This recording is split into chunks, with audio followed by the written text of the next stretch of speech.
Food chains or food ball and chains? If some food police and the Big Apple have things their way, all the major restaurant chains will have to post item by item the calorie, fat, and carb count on everything in their menu.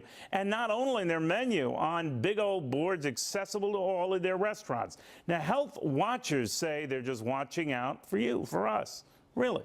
Let's ask MeMe Roth. She's the president of National Action Against Obesity. So, MeMe, this is targeted at fast food chains or restaurant chains, more to the point. Yeah, they're looking at restaurants where you're seeing repeatable menu items, control, caution, things like that. So it's kind of easy to manage. So yeah. Okay, so you have it in the menu. Right. You have it on a board on the restaurant.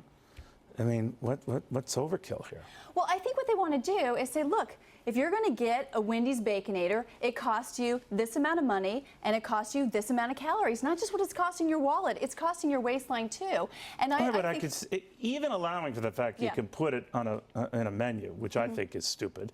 But now you also put it on a board or a wall in the restaurant, and you have a double standard because what applies to the major chains won't apply to all the other restaurants in the city? Well, let me tell you why I think it's not stupid. While the fast food chains make up about 10% of the restaurants, it makes up about 30% of the meals people are buying. So what? Even allowing for that, 70% don't have to do it. And what studies are showing is that when they make calorie information available, people will have a tendency to select something that's a little less caloric. So it's a good benefit to give people the information they need. No. You are hijacking the major restaurant chains and saying, we're going to bring you to your knees by posting boards that will bring people to presumably your idea of their senses. Now it's a leadership role. You'll see a transition where many restaurants will start doing this, making more and more information available. It's working great for Subway. They've got their calories on the... Maybe you know it's going to hurt their sales. No, you hope that it hurts Subway. their sales. No. Your goal here is to drive these guys out of business because you say if they offer fewer...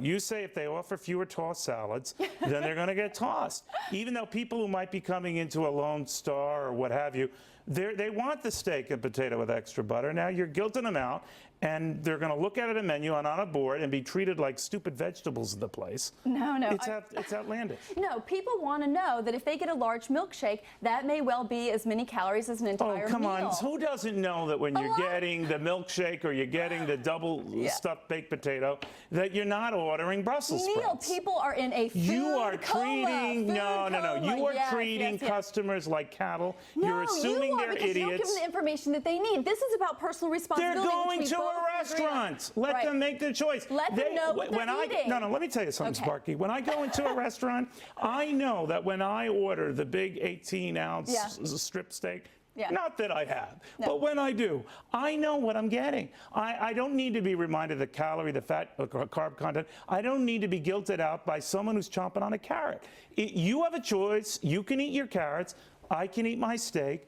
These restaurants can make money or not make money based on what's in that menu. And if the whole world goes your thin way and goes for the carrot count, then you'll be rewarded. But you can't force that on them, Mimi. No, and they're not. What they're doing is giving people the information they need to make good decisions. As you know, I come from a long line. Yeah, Mimi, I know your story. You're angry at fat people. No, you hate fat people. Yes, you do. Mimi? I'm angry at what fat is doing to people's lives. Mimi, this isn't about fat people. Neil. Now you're enraged. It's not only affected your appetite, it's got you judging others. And no, I want people to have the information. This is about informed consent. But you're very selective about that information. You've all but said, the major restaurant chains are going after them. If you have your way, you're going to go after Bob's Deli. You're going to go after all these other guys who are serving pastrami Reubens. I don't know why I mentioned pastrami Reubens. But all of a sudden, you're going to start selecting who you go after because you're saying, this will make people thin if you force it down their throats. No, this will give people the information they need to make better decisions. People can still buy whatever they want. No, but you don't want them to. I want them to be healthy. No, you don't want them to. Make better decisions. You will be offended. Here's what will happen. If after all this, after putting it on the menu, after putting it on the walls in the restaurants, after stenciling it into the waiters and waitresses' forehead, if you have your way, and people are still getting fat and still ordering this stuff, you're going to start like giving them shots or something. No. I agree with you on one count. This isn't the total fix. You are going to give them shots. This is part of the fix. If we are going to make radical changes when it comes to our health and obesity, we've got to change our thinking. Do you have fat friends? You don't, do you? You hate fat people. Are you kidding me? That's a ludicrous question, Neil. Do you have fat friends? Of course I do. No, you don't. Neil. Do you lecture them? No. Yes, you do. You're blocking. We're going to Mimi. take this off Mimi, the air, Sparky. You're blocking. You're blocking. No, well, listen, no, you got it all don't worry, wrong Mimi. about Look, we've me. got some cannolis in the green room for you. Always very good seeing you, Mimi Roth. Unfortunately, she is very thin and fit, so I can't say hypocrite.